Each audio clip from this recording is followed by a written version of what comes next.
Mobbing təkdir, mobbing qrup şəklində. Ay, sağ ol. Dedi ki, bullyingin törədən şəxs nə adlanırdı?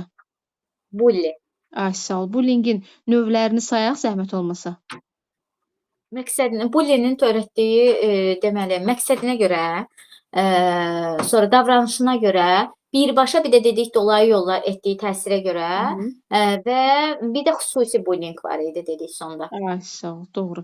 Xüsusi bullyingi izah eləyək müəllimə. Necə olur xüsusi bullying? Xüsusi bullying dedik o sosial şəbəkələrdə məsələn o hansısa bir şəxs haqqında, məsələn bu yalan məlumat da ola bilər, məsələn o şəxs haqqında yaymaq və ya şəklini paylaşmaq, ya təhqir kimi nəsə kommentari yazmaq, şəklinin altına tutalım. Belə bir şey.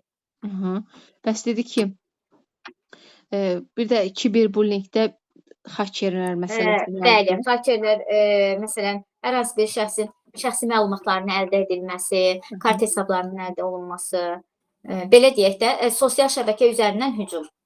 Arzu və ya Instagram səhifələrinin uğurlanması, bəli. digər sosial şəbəkələrin uğurlanması, bəli. Sonra dedik vasitəli, vasitəsiz bullying vardı. Onu izah elə zəhmət olmasa. Deməli burada vasitəli, vasitəsiz. Yəni biri var, vasitəli o deməkdir ki,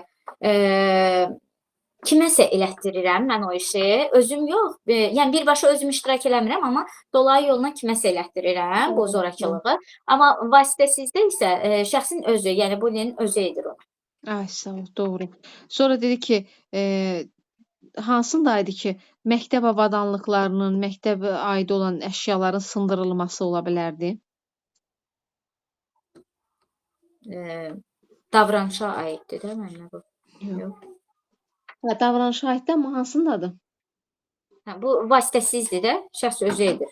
Yox, fiziki bullyinqə aid.